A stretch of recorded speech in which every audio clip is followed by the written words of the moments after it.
আমরা দেখছি মানুষ একটা পড়ে রয়েছে এখানে, গুলি করছে, রক্ত বাড়ছে, এই যে রক্ত, কিন্তু গুলি করে চলে গেছে দুজন, হুন্ডা হুন্ডা টানি চলে গেছে মুখোশ পরা, আমরা তা চিনতে পারিনি। গুলি করে এদিক দিয়ে চলে যাচ্ছে। আশেপাশে লোক ছিল, ফায়ারিং করছে, তো আপনার এলোপাতারি ভয় কেউ ধরতে আসে নাই। মানুষ দিয়ে দৌড়াদৌড়ি করতেছে, আমিও দৌড় দিয়ে দিকে বাইরে গেছি। সম্প্রতি রাজধানীর মধ্যবাড্ডার বুধারাঘাট এলাকায় সন্ত্রাসীদের এলোপাতারি গুলিতে গুলশান থানার বিএনপির যুগ্ম আহ্বায়ক কামরুল আহসান সাধন নিহত হয়েছেন। দর্শক, আমরা এখন এই জায়গাটিতে আছি, যেই জায়গাটিতে তাকে এলোপাতারি গুলি করা হয়েছে। স্থানীয় লোকজন যারা আছেন এবং যারা তার সাথে দলীয় যারা রয়েছেন, তার সহকর্মী, তারা বলছিলেন যে এই জায়গাটিতে এসে তিনি প্রায় সময় কিন্তু নাস্তা এবং চা পান করে থাকেন।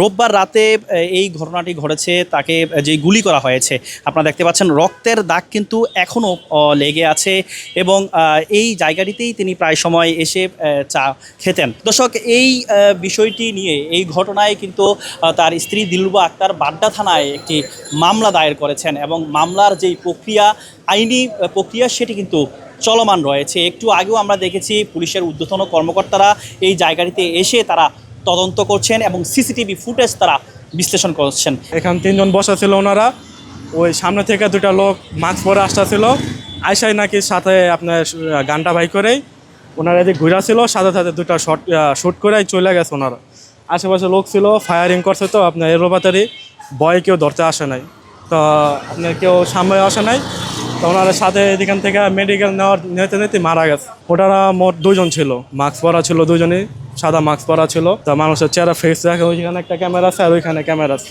দুটা ক্যামেরা দেখা গেছে। কালকে রাত্রে প্রায় 9টার দিকে দিই আমি বাসায় ছিলাম, তো হঠাৎ করে আমরা রুমের থেকে হঠাৎ করে এখানে আওয়াজ হয়েছে, বড় একটা আওয়াজ শুনছি, মানে পিস্তলের। পরে আই দেখে একটা মানুষ শুয়ে রয়েছে, রক্ত বাড়িছে তার মাথা থেকে।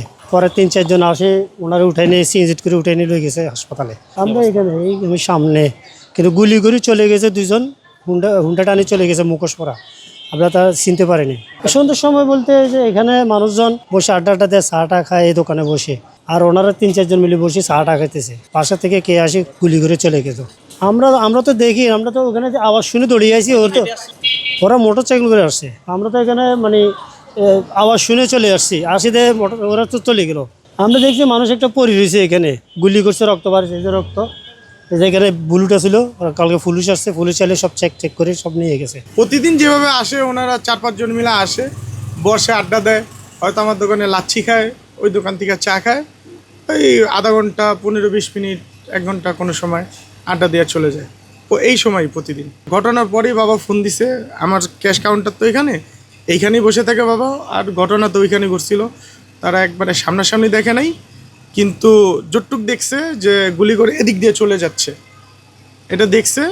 আর ওনাকে ধইরা 2 জন নিয়ে গেল হাসপাতালে, এমজেডে ছিল, সেখানে করে নাই, পরে সদর দিতে নিয়ে গেছে। সন্ধ্যার টাইমটা হইলো দোকানে একটু ভিড় থাকে, তো চার দোকান তো আমরা চা বানাইতেছি, ভিড় থাকতেছে, তো ওই সময় ওখানে বসা নাকি কেউ আসে বাইরে, ওরকম একটা খেয়াল রাখা যায় না।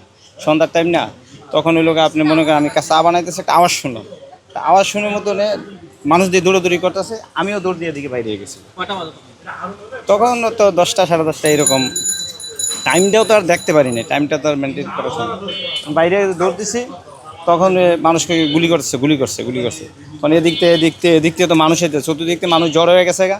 তখন আমি আবার আমার এই দোকানের ইয়াগুলো সামলাইতেছি, যে নিচে পড়ে গেছে গা, এগুলো সামলাইতেছি, পরে কারা দইরা হাসপাতাল পাঠিয়ে দিছি। এইটুকুই আমি জানি, এর বাইরে আর কিছু। আমরা সবাই ভয়ে আশঙ্কায় আছি। এখন তো স্বৈরাচার চলে গেছে, স্বৈরাচারের যে দোসররা আছে তারা তো গর্তের ভিতরে লুকিয়ে আছে, তারা গর্তের ভিতর থেকে আসতে বাইরে একজন মানুষের মার্ডার করে চলে যাচ্ছে। কিন্তু এই জিনিসটা আসলে ভালো করে খুঁজে দেখা উচিত, কারা এই ঘটনা করতেছে তাদের ভালোভাবে শাস্তি দেওয়া উচিত, আইনের আওতা আনা উচিত, যারা জড়িত তাদের সবাইকে বিচারের মুখোমুখি করা উচিত আর কি। না হলে এইভাবে আরও এক একজনকে আমরা সবাই আস্তে আস্তে এইভাবে প্রাণ দিতে হবে।